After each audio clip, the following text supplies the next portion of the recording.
¿Qué tal? ¿Cómo estáis? Seguimos enmarcando libros con José María Marco. ¿Qué tal, José María? Muy bien, encantado de estar contigo, Nuria, Sé que como te ha siempre. encantado este libro. Sí, me ha gustado muchísimo, ¿no? Es un Y muy, el muy, título es muy un buen libro. acierto. El título es total, ¿no? Escribir en la nieve. Sí, Que efectivamente. escribes, vuelve a nevar y se Y borra. se acabó.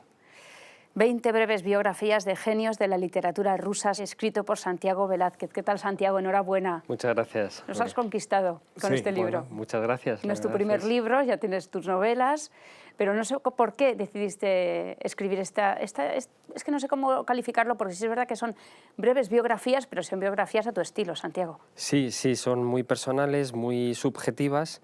He intentado hacer algo a caballo entre la biografía y el retrato literario, y la idea me surge hace ya 5 o 6 años, o 4 más o menos, por mi pasión por los rusos, ¿no? Que empieza siendo muy, muy joven, muy adolescente.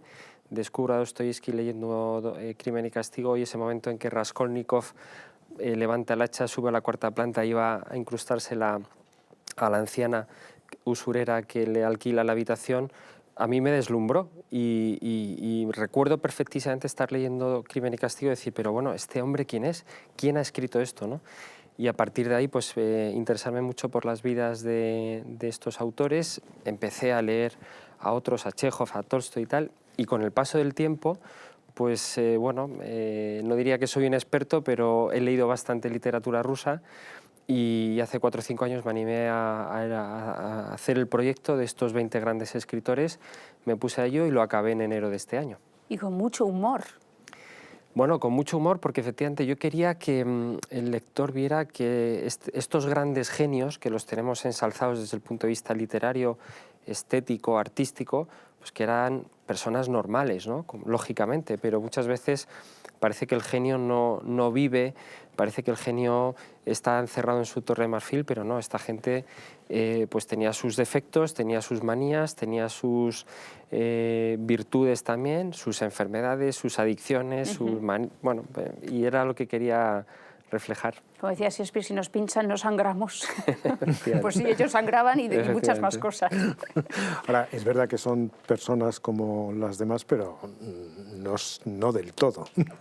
La intensidad que está muy bien reflejada en tu libro, es un libro precioso, enhorabuena. No sé, yo tampoco sé muy bien si llamarlo relato, retrato, cuál es exactamente la palabra adecuada para el género que utilizas, pero está muy bien captada la intensidad extrema, ¿no? de estas vidas, ¿no? Es extraordinaria. Sí, el género no sabría Sí. efectivamente atribuirlo a algo concreto, quizás un híbrido, algo muy heterodoxo. Pues eso, acaba entre el retrato, el relato, Sí, efectivamente. porque a veces hay cosas narrativas. Juan Sí. Bonilla en el prólogo dice que se leen como relatos, y es verdad, se puede leer como un relato, ¿no? Un serial, por ejemplo, de verano en un periódico. Sí, por ejemplo. completamente. Y además que luego vas viendo la hilación entre unos y otros, aparecen destellos o rasgos que, pues bueno, Turgenev conoció a Tolstói y de hecho se batieron a duelo por una cuestión de atribuir la literatura rusa si al mundo eslavo o al mundo occidental, ¿no? Turgenev era proeuropeo, Tolstói al final de su vida era muy proeslavo, muy oriental, y bueno, pues llegaron a retarse, tuvieron problemas también porque Turgenev le pidió dinero a Tolstói, Tolstói se lo dio, no se lo devolvió y le retó a duelo.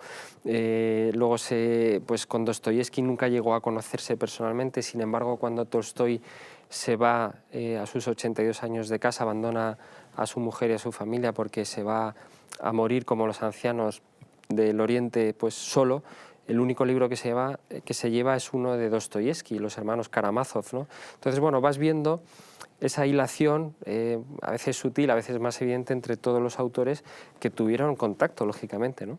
Y además cuentas una parte también de sus vidas personales y líos de faldas. Sí, bueno, claro. Eso me encanta. Es que al final lo que decimos, ¿no? También eran personas. Pushkin, el que haya leído Yevgeny Onegin, que es su novela en verso fundacional de la literatura rusa, pues bueno, claro, aquello es muy exaltado, muy romántico, muy elevado. Sin embargo, Pushkin en su día a día pues era un bon vivant y un mujeriego, ¿no? Y de hecho se obsesionó cuando vio el Don Giovanni de Mozart. Hay un personaje, Leporello, que es el siervo, El criado. el criado de Don Juan, que en la obra dice, mi señor ha conquistado 834 mujeres. Entonces Pushkin dijo, a ver, ¿cuántas he conquistado yo? Hizo una lista que se conserva, pone el nombre de todas las mujeres con las que estuvo, pero solo estuvo con 113.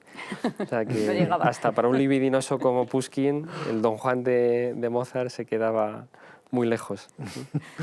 La sola anécdota de Pushkin y Don Giovanni ya dice mucho del tipo de personajes, ¿no? que hacen de la...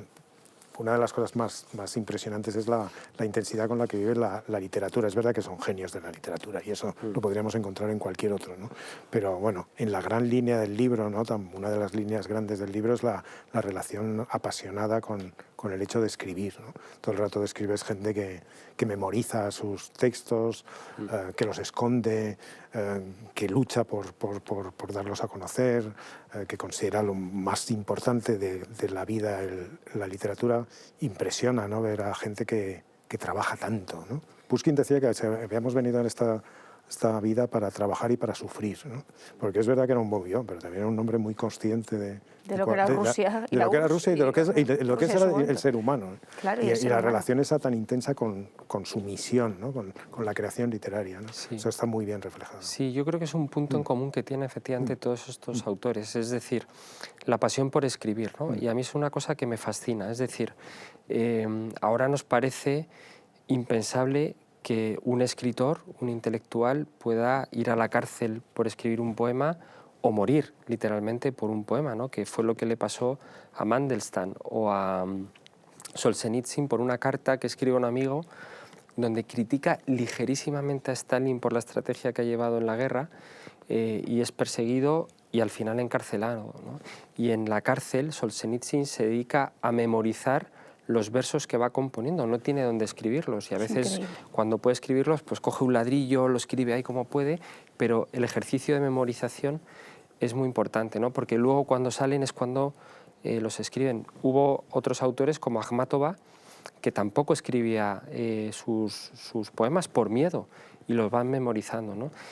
Y esa pasión literaria por la necesidad de escribir, por la literatura en sí misma, frente a las circunstancias, frente al terror, frente a la opresión, es lo que predomina en todos ellos, ¿no? Tanto en la época de los zares como luego en la época soviética, y es un punto en común, como dice José María, muy interesante que a mí me fascina y que me parece que es la esencia misma de la literatura, del gran escritor, ¿no?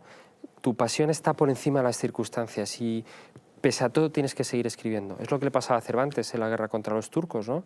Que seguía escribiendo, estaban los barcos ahí batallando y él ahí escribiendo, y eso es formidable, ¿no? A mí ese tipo de autores me encantan. Y muchos que no tenían ni formación y llegan a la escritura de forma, pues por suerte, yo qué sé. Es que efectivamente hay mucho autor aquí que es de origen muy humilde. Como Platónov, por ejemplo, que al final acaban pues siendo grandes escritores, ¿no? Niños maltratados. Bueno, de todo, sí, sí. Incluso Nabokov, que esto se ha descubierto hace relativamente poco, supuestamente con abusos sexuales de su tío de por medio. Nabokov era de la aristocracia y su familia tenía mucho dinero y vivía muy bien en San Petersburgo. Pero bueno, sí, las circunstancias son diversas, pero es verdad que otro punto en común es que casi todos al final, en un momento u otro de su vida, acaban siendo pobres, como ratas, ¿no? Y esa lucha contra la vida, que es que, insisto, ahora esto nos parece casi de ciencia ficción, pero escritores que tienen que luchar contra un régimen dictatorial, opresivo, que les persiguen, que no pueden escribir, que no tienen dinero, que aún así con todas siguen escribiendo. Que encadenan un régimen con otro, claro. Heroico, claro, hay algunos que efectivamente encadenan regímenes, ¿no? Y bueno... Sí, gente que toma también la decisión de escribir, ¿no? Bulgakov, ¿no? Es médico y de pronto... Chekhov. Chekhov, ¿no? Y en Bulgakov se nota muchísimo porque se lo mandan, además está muy orgulloso de ser médico, muy orgulloso, siempre estuvo orgulloso de su papel en la medicina y lo retrató muy bien en sus obras, pero en un momento dado dice, no, me dedico a escribir, cueste lo que cueste, se acabó. Y caiga quien caiga. Caiga quien caiga. Sí, sí, eso es formidable. Eso es formidable, eso es a mí esa actitud vital me parece... Bueno, por eso son genios de la literatura, ¿no? Es decir, las pasaré canutas, no tendré para comer ni dónde caerme muerto, pero creo en mi obra, la voy a dejar escrita. Bulgakov, de hecho, llega a quemar el manuscrito del Maestro y Margarita, su gran novela, por terror, porque le estaban persiguiendo y le estaban espiando, ¿no? Y él tiene miedo, tiene tanto miedo que acaba quemando la novela. Y le dice a la mujer, ¿pero qué haces? Es tu gran obra. Dijo, no importa, me la sé de memoria. Y al cabo de los años la vuelve a escribir, según él, casi palabra por palabra, tal como la había quemado, ¿no? Y al final la obra sobrevive y se publica muchísimo tiempo después. Él ni siquiera llega a verla publicada, ¿no? Como tantos y tantos que aparecen en el libro. También eso cuentas una anécdota muy divertida. Por hablar de lo que decía antes Nuria, es la mujer que le dijo a Bulgakov, ¿no? Que te crees Dostoyevsky, y 2 semanas después se divorció. Sí. Ya andaba mal con ella, pero es verdad que cuando le dice, hombre, porque está escribiendo, está en un piso comunal, en una habitación, solo tenía una habitación, y claro, imagínate el ruido que había, la algarabía y tal, entonces no se concentraba, tendría un mal momento, y se pone a gritar a los vecinos, oh, por favor, callaos, tal, que no puedo. Y la mujer, para templar algo, dice, hombre, ni que fueras Dostoyevsky, ¿no? Entonces se tira el cuaderno y se va, y a las 2 o 3 semanas se divorcia, ¿no? O sea que, sí. ¿Dónde has encontrado tanta información, Santiago? Pues, porque esto es como esto está destilado. Sí, pues leyendo muchísimo, como te decía antes, son años de lectura, y luego pues tomaba muchos apuntes y tenía una información muy grande, y luego pues efectivamente fui destilando y me quedé con aquello que creía que podía ser de interés o que podía darle color al escritor, que al final es tratado como un personaje, ¿no? Y en ese sentido pues los detalles, ya lo decía Nabokov, son los que marcan pues, al personaje, ¿no? Y entonces fui buscando esos elementos que a mí me parecían de interés, que me parecían en muchos casos desconocidos, en otros no tanto, pero que podía ayudar al relato, ¿no? Y es verdad que logras el dibujo del personaje, y además con los vaivenes de la propia vida, y a veces empiezas por el principio de su vida, pero a veces empiezas por el final o por otro punto y luego vas a la infancia, ¿no? Sí, no quería que todos los retratos fueran iguales, o sea, que empezaran en orden cronológico, sino también ahí está un poco la técnica literaria, ¿no? A la hora de escribir, pues por ejemplo Mayakovsky empieza con el suicidio, ¿no? En Mayakovsky, con esa carta que deja tan terrible 2 días antes de morir, ¿no? Y otros, sin embargo, pues empiezo en mitad de su vida o con una anécdota. En el caso de Dostoyevsky, pues el momento fundacional de su vida, que es cuando verdaderamente nace Dostoyevsky. Dostoyevsky nace con 28 años, que es cuando le apresan por leer una carta de un crítico, el crítico Belinsky, que había hecho contra el libro de Gogol, Almas muertas, donde Belinsky viene a decir, hombre, ¿cómo es posible que este autor, Gogol, tan importante, defienda al régimen zarista? Esto es indignante y esto no se puede consentir. Esa carta, que fue prohibida por los zares y no se podía leer, Dostoyevsky en su ingenuidad la lee en un círculo literario donde iba pues, ahí cada noche y tal, y al día siguiente vienen y la apresan. Va a la cárcel, está 10 meses, y cuando recibe la pena, dice, no, pena de ejecución. Le llevan ante el pelotón de fusilamiento, le ponen la cinta, le atan a un poste, levantan las armas, y cuando lo van a disparar, llega un soldado y dice, no, alto, el zar ha conmutado la pena, 10 años a Siberia. Y ahí es donde Dostoyevsky, claro, se vuelve, no sé si loco, pero desde luego aquello es catártico, ¿no? Y es donde empieza ya a fraguarse el verdadero Dostoyevsky, porque hasta ese momento había escrito 2 o 3 novelas que, bueno, son buenas, son muy buenas, es Dostoyevsky, pero no es el Dostoyevsky después. Sí. Eso da también otra medida, otra constante del libro, y es que es la relación tan profunda con el poder. Pero es que el poder da mucha importancia también a lo literario en ese momento. Bueno, en esos 2 siglos, en el XIX y en el XX. Es decir, el zar sabe muy bien quién es Lermontov o quién es Pushkin, y sabrá luego quién es Dostoyevsky, ¿no? Es relevante el hecho literario, ¿no? Y Stalin sabía quién era Bulgakov y quién eran... Stalin salva a Bulgakov, lo destruye en cierto sentido, pero también le salva y permite que siga viviendo, ¿no? Y los literatos, los escritores rusos y todos los que tú sacas aquí, retratas también, también tienen una relación muy particular con el poder político, ¿no? Fundacional, ¿no?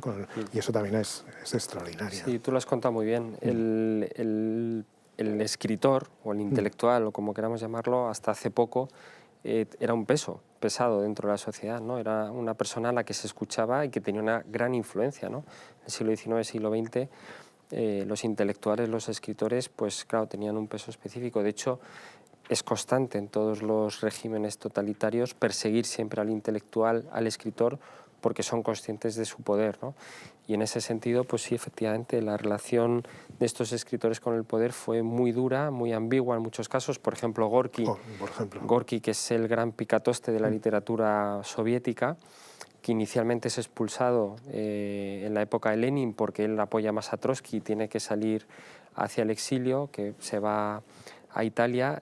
Stalin se da cuenta, efectivamente, como tú dices, de que eso es una gran baza y que no puede perder una figura como Gorki, le hace volver a la URSS y le hace pues el amo, y es realmente Gorki quien decide. Justo estaba yo en ese capítulo que me he quién recordado. Quién publica y quién no. Porque además registras unos textuales de Stalin, ¿no? Cuando le nombra como el gran capitoste de la literatura, ¿no? Exacto. Y es cuando entre los dos, a instancias de Stalin, fraguan el realismo socialista, ¿no? Es decir, no, ahora se escribe así, hay que ensalzar la producción soviética, hay que ensalzar la clase social proletaria, y con unas condiciones estéticas muy marcadas. Hay un documento constitucional de ese estilo de escritura, ¿no? Que ahora nos parece también como algo antidiluviano, ¿no? Es decir, ¿cómo te van a decir cómo escribir? De hecho, Zamiatin, el escritor de ciencia ficción, que es el primero que escribe una obra de ciencia ficción en el siglo XX, se niega a escribir con esas pautas, y de hecho, bueno, pues se va de la URSS y al final escribe pues lo que le pide el cuerpo, ¿no? Decía Stalin, hay que dejarles claro a todos los escritores comunistas que el Comité Central es tan amo de la literatura como de cualquier otra actividad del país y que están obligados a acatar sus decisiones sin rechistar. Así es. Así es. Pues puro cinismo, porque él no se lo creía, por otra parte, que es muy, muy interesante. Imagínate que en literatura sale de algo así, ¿no? De tan constreñido y tan limitado y tal. Bueno, Platónov, que escribió una novela portentosa que se llama Chevengur, que le costó publicar y que luego en parte se arrepintió y demás, le escribía cartas a Gorki diciéndole: dime por favor qué tengo que hacer para que me publiquen, porque no conseguía publicar y él quería ser escritor, ganarse la vida como escritor, y le decía: estoy dispuesto a escribir lo que me digáis, casi dictármelo, ¿no? Y le ningunearon, nunca le contestaron, acabó de barrendero en Moscú y medio muerto de hambre, bueno, y murió muy joven, ¿no? O sea que el camino inverso a Gorki. Totalmente. Es uno de los capítulos más impactantes, ¿no? Porque además empieza como con una conversación filtrada, ¿no? Bueno, claro. De la NKVD. Es que fíjate, Platónov, la historia de Platónov efectivamente empieza con dos escritores en su casa. Hay cierta confusión porque la versión de Platónov no coincide con la de los otros dos escritores. Él dice que están en su casa, los otros dos dicen que no, que estaban en la casa de uno de ellos. Unos dicen que bebían vodka, los otros dicen que bebían vino. Bueno, da igual, ¿no? Lo importante es que estando los tres, en algún momento dado uno de ellos dice: brindemos por Stalin. Y Platónov, que tenía a su hijo en prisión, dijo: momento, pero ¿esto qué es? ¿Una tomadura de pelo? ¿Cómo vamos a brindar por Stalin? Porque no sabían si le estaban provocando para ver cómo reaccionaba él, ¿no? Esa desconfianza que se generan en estos regímenes, ¿no? De todo el mundo duda de todo el mundo, dice: a ver, ¿por dónde me va a salir? Y el caso es que se enfrentan y bueno, y la cosa acaba así, ¿no? Y ya está, pues una discusión un poco enardecida y tal, y se van. Y al cabo de las semanas se presentan y le acusan y le llevan a la Lubyanka, a la prisión de Moscú, diciéndole: usted ha arremetido contra Stalin en aquella conversación de tal día de diciembre con estos dos autores. Y claro, los otros dos también fueron apresados. La delación. A los otros dos se los fusilaron y Platónov queda vivo sin saber nunca qué ha pasado, quién ha sido el delator, porque él no fue. Y los otros dos claramente no les interesaba ser, porque también eran sospechosos para el régimen. De hecho, fueron fusilados ipso facto. Y entonces esa incertidumbre, ¿no? Claro, el tema es que eran espiados, les ponían micrófonos en sus casas, ellos no lo sabían, bueno, en fin, una locura, ¿no? ¿No has tenido la tentación de hacer alguno, aparte de Gorki, algún escritor del régimen, Sorojov o algo así? Porque Bueno, a mí El Don Apacible me parece una novela El Don Apacible importante. es una muy buena novela, Sí. desde luego, sí, sí. Bueno, es una Sí, curiosidad. como te decía al principio, como ha sido completamente subjetivo, me he Sí. ido a los que más me gustaban, Ya, ¿no? no, Y sí, luego me intentaba buscar que fueran más o menos conocidos, ¿no? O sea, Platónov es poco conocido, Bulgakov yo creo que para el gran público todavía no es muy conocido, Dostoyevski, Tolstoy desde luego sí, Lermontov creo que es poco conocido, pero no me quería ir tampoco a algunos que ya fueran muy de eruditos o de expertos, ¿no? Como es Bueno, tu caso. El Don Apacible Sí, en su tiempo sí. fue muy leída en Sí, todas sí, partes, sí, sí. incluido en España. Sí, Yo sí, recuerdo sí, en casa sí. de mis padres estaba El Don Apacible Sí. y Luego estaba, más que muchos de los que aparecen ahí. sí. ¿No? Sí. Luego está Isaac Babel, que no era del Isaac régimen, Babel, que se lo efectivamente, tal, no, sí, pero que no también, falta. bueno, ahora empieza a ser Otra vez, sí, rescatado y tal, y tiene la Caballería Roja, que es formidable, esos son cuentos extraordinarios, ¿no? Pero sí, sí, sí. La verdad que Gorki es una figura muy importante, porque es verdad que fuera del régimen, fuera de la URSS, se le veía como embajador de la URSS. O sea, si le hubiera levantado la voz en contra de Stalin, quizá fuera se le hubiera tenido en cuenta lo que estaba pasando. Y todo el mundo lo sabía, nadie hacía nada. Sin duda. Que en una línea creo que es lo deslizas, Sí, ¿no, sí, sí, Santiago? sin duda, porque efectivamente Gorki, fuera de la URSS, era visto como el gran intelectual ruso. Claro, él defendía todo lo que estaba sucediendo allí. Viaja por Estados Unidos también pues, para pedir financiación y para pedir ciertas ayudas y tal, y él, pues para los intelectuales europeos es una referencia, ¿no? En el caso de aquí de España, pues Alberti, Neruda, bueno, pues consideran que lo que dice Gorki pues es la realidad de la URSS, ¿no? Yo creo que si él hubiera sido más valiente, no se hubiera dejado llevar al terreno del poder, ¿no? Porque claro, le dieron 2 casas formidables, una en Moscú, otra una dacha en las afueras, le ponían coches, el hijo que era un vividor, pues le daban dinero, aviones, o sea, claro. Se dejó fotografiar visitando un gulag. Sí, bueno, claro, y además exaltándolo, diciendo que será una de las grandes obras, uno de los grandes logros del régimen soviético, ¿no? Entonces, bueno, quizás si él hubiera sido más crítico, no se hubiera dejado llevar por los cantos de sirena del poder, pues probablemente a ojos de Europa y de Estados Unidos se hubiera visto la URSS en ese momento con más dureza y más crítica, ¿no? Cuentas que lo matan matando primero a su hijo. Sí, sí, sí, claro. O sea, al final Gorki pues, empieza a ser molesto para Stalin y Stalin, todo aquel que le suponía cierta molestia, se lo cepillaba, ¿no? Incluso mató a su propia mujer, según se dice, ¿no? Que montaron todo para que pareciera un suicidio, pero hay pruebas, o parece ser que fue un asesinato en toda regla. Mira lo que hizo con Lenin. Sí, bueno. Dejó ahí... Claro. Sí, sí, sí. Y fíjate la mujer que, claro, la mujer estaba desesperada porque él iba a su casa, al Kremlin, y se iba con las amantes ahí, ¿no? Entonces llegaba borracho y tal, y la mujer decía, pero hombre, ¿qué haces aquí con esta tal? ¿Qué te estoy viendo? Y, claro, la ninguneaba y tal, y al final, como ella empezó a ser crítica con lo que él estaba haciendo, con la represión del pueblo y tal, pues se la cepilló, vamos, la mató, ¿no? Y con Gorki pasó lo mismo, no podían matarle así abiertamente, entonces, bueno, estas cosas civilinas de los regímenes totalitarios, ¿no? Matemos al hijo, que era un borrachín y tal, le dejaban pasar las melopeas en los parques públicos en pleno invierno. Menos 40 grados. Claro, menos 40 grados, sin abrigo, sin nada, y pues acabó muriendo pronto, y a partir de ahí vino el declive de Gorki y bueno, y también hicieron sus estrategias para acabarle con él, también pues con corrientes de aire, bueno, cosas de estas, le envenenaban la comida poco a poco, bueno, pues lo mataron al final. Sí, el humor de Stalin aparece en la conversación con Pasternak, ¿no? Cuando Pasternak no sabe lo que contestar a la llamada de Stalin, y Stalin le dice, ¿no? Lo relata, lo cuentas muy bien, ¿no? Es usted un mal amigo o algo así, ¿no? Sí. Eso es tremendo. Claro, tremendo. tú imagínate recibir la llamada de Stalin, ¿no? Sí, sí. Ya con todo el poder absoluto que tenía. Entonces, vamos, me imagino que... Yo no sé cómo le salió la voz Eso es, a Pasternak, le llegó el ¿no? aire Sí, sí, sí. a la boca. Entonces, claro, hace cosas así, pues muy deslavazadas, responde como puede, se va por peteneras, y cuando le pregunta por Mandelstam, oye, ¿tú qué opinión tienes de Mandelstam, del poeta? Entonces, él no sabe por qué le está preguntando eso. Eran rivales poéticos, ¿no? Porque Mandelstam era acmeísta y, bueno, Pasternak había superado esa fase.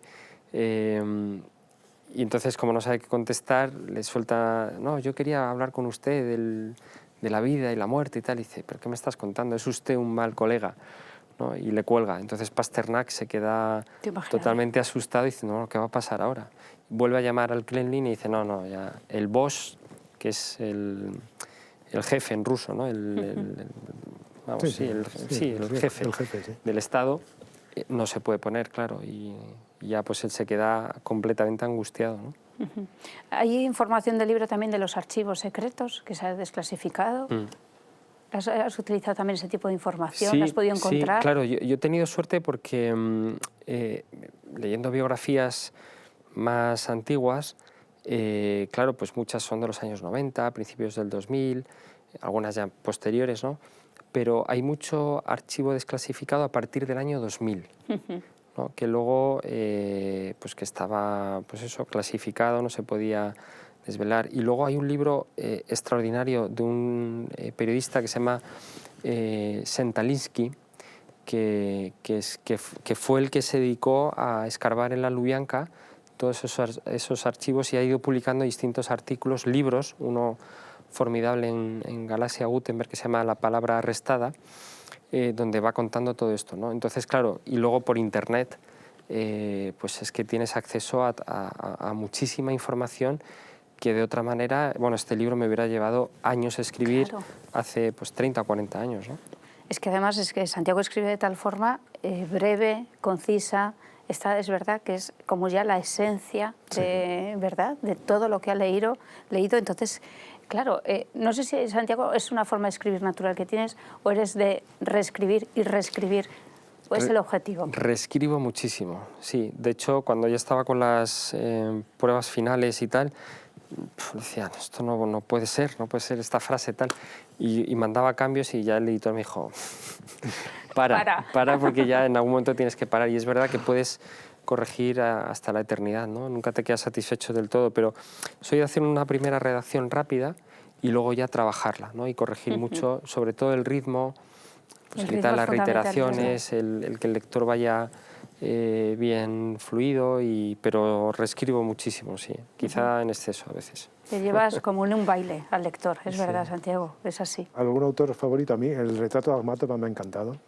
Te felicito. Ahora digo cuál es el mío. Es muy, muy bonito. Bueno, la verdad es que es difícil pero el de Akhmatova me gustó porque hay una cierta humanidad del personaje que a veces se pierde porque está demasiado mitificado y se ve muy bien el personaje, es extraordinario.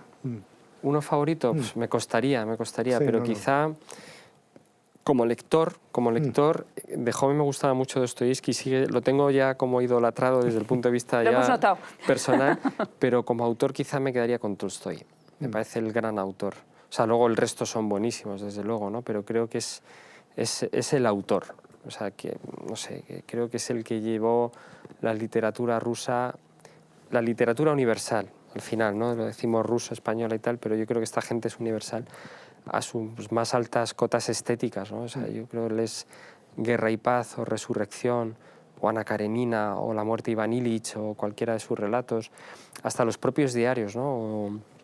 O los relatos más pequeños como pues no sé, Las confesiones o tal. Es que este hombre estaba en otro nivel, ¿no? Pero en realidad me costaría, ¿eh? Te digo Tolstoy porque tú te has mojado con Akhmatova y tal. Y... Chekhov queda como un hombre muy normal, ¿no? Sí, sí. La biografía muy médico, muy sacrificado, con una familia... Enfermo, sobre todo la enfermedad, ¿no?, que le marca la vida. Toda la vida enfermo, de tuberculosis, y al final muere de eso. Qué mala suerte. Y con una familia desestructurada, ¿no? El padre un borrachín, también dilapidador, abre una taberna donde pone a los niños ahí a trabajar, malviven, bueno, en fin, sí, llevó una vida muy dura.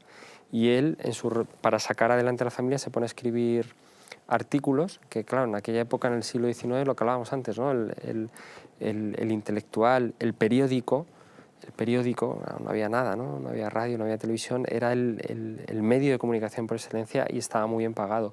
Y les pagaban por líneas. Entonces, si os fijáis, los artículos del 19 siempre son muy largos y muchas veces de conversaciones con guiones de hola, ¿qué tal? Bien, tú, tal, porque pagaban por líneas, ¿no? Qué bueno. Y Chekhov empezó ganándose así la vida para sustentar a su familia y luego ya se hizo médico y se dedicó a escribir obras de teatro y muchos cuentos y bueno, acabó muriendo pues bastante pobre en realidad. Bueno, Gorki hizo lo que hizo, pero es verdad que de niño le ponen con 11 años en la calle, ¿no? Sí, claro. Solo, claro. a trabajar por ahí. El abuelo, sí, se le habían muerto los padres y el abuelo llegó a un momento y dice, mira, no te puedo mantener, lo siento, pero ha llegado la hora de que te busques la vida. Y con un atillo pues sale por ahí. Él tiene esa trilogía biográfica que es la de la infancia, la universidad, que en realidad no es que fuera universidad, llevaba mis universidades, ¿no? Es su camino por el mundo y es fascinante, ¿no? Porque fue realmente un vagabundo. Y estuvo de aquí para allá, hizo todo tipo de profesiones, trabajó de lo que pudo y lo que es curioso es cómo llegó, siendo autodidacta, a ser el autor de referencia en la Unión Soviética, ¿no? Es fascinante, sí. A mí me ha encantado Turgenev. Sí, es que es graciosísimo. Sí. Turgenev es un tipo peculiar, ¿no? Pero muy peculiar. Sí, porque es un genio absoluto. Vamos. Sí, es un escritor de primera también. Un escritor increíble. Nido de Nobles o Rudin, o todas estas novelas son una delicia. Que ser ¿no? libre. Sí, claro, pero es de los potentados, ¿no? Igual que Tolstoy, que era conde y tal. ¿Menas a Tua? Claro. Cuéntanos, Santiago, porque merece la pena. Sí. Es que... Pues nada, Turgenev eso, de origen aristocrático, muy adinerado, entonces se permite tomarse la literatura pues como un diletante, ¿no? Pues aquello es, bueno, yo escribo cuando me apetece, cuando puedo, cuando quiero, no como Goncharov, ¿no? Que está muy obsesionado con escribir, o Tolstoy o Dostoyevsky, que es gente que escribir. O sea, esto es lo de Vargas Llosa que decía la relación con la literatura de amante o esposa, ¿no? Pues en el caso de Turgenev era una relación de esposa de muchos años, ¿no? Y es muy proeuropeo, pasa largas estancias en París, que es donde conoce a la Ardot, ¿no? Una española, por cierto. Aquella gitana cantante, García. exacto, de origen español. Y bueno, pues al final ella no se divorcia del marido, pero mantiene una relación a tres bandas, un menas a trois que dura no sé cuántos años. Pues toda la vida de él. Toda la vida, efectivamente. Y de los tres. Entre los tres, sí, sí. Y que era público en Europa, que él se sometía a ella, que hacía lo que... Sí. Henry James cuenta que habla también de esa relación. Exacto.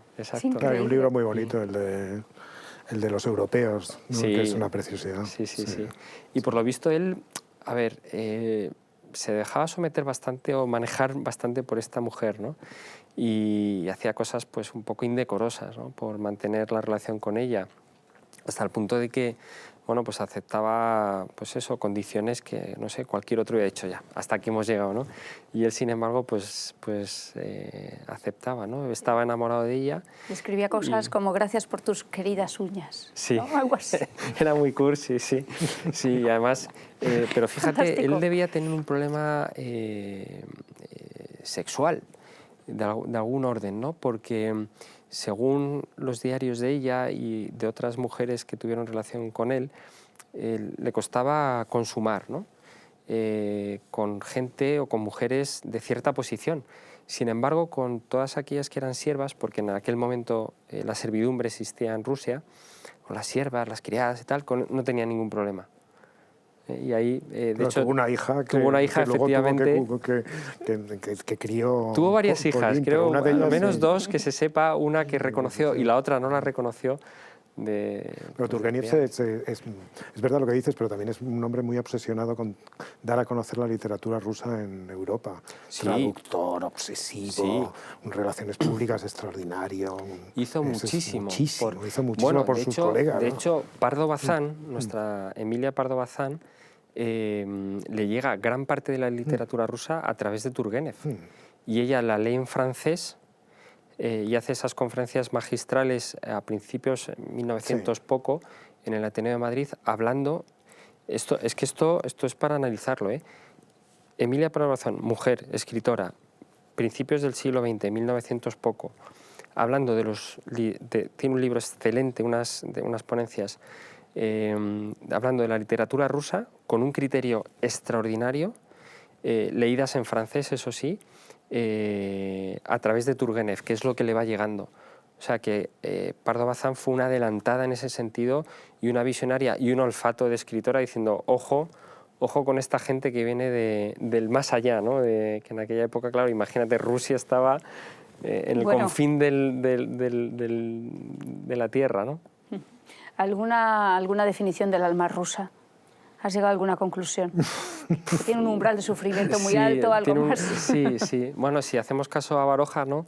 El alma rusa es muy parecida al alma española, no sé muy bien qué quiere decir eso, pero supongo que el grado de sufrimiento, el grado de sacrificio, de pelea, un poco el espíritu aguerrido, irá por ahí, ¿no? De alguna manera. Y luego pues es un pueblo muy pasional, yo creo que en España somos muy pasionales, ¿no? En nuestro caso también ese espíritu mediterráneo pues, nos influye, pero allí, claro, no tienen el Mediterráneo. Pero sí, no sé, no sabría. Esa pregunta es muy difícil, Nuria. Es verdad que tienen esa sensibilidad para la belleza y también para el retrato humano, para la condición humana. Sin duda. La religión también está bailando detrás, en muchos casos, sí. En fin, pues Santiago Velázquez, Escribir en la nieve, 20 breves biografías de genios de la literatura rusa, publicado por Caligrama. Muchísimas gracias, enhorabuena y te tendremos pronto por aquí, ya estás trabajando lo próximo. Bueno, de momento no, estoy todavía ahí, bueno, es que esto, claro, es muy reciente. Es tan reciente. Sí, pero bueno, ya tengo ideas por ahí que ya llegará el momento de ponerse con ellas. Pues muchísimas gracias Muchas por gracias, vuestra Santiago. amabilidad. Muchas gracias y enhorabuena. Gracias. Gracias. Gracias, José María. Gracias a ti. Gracias a todos por estar ahí.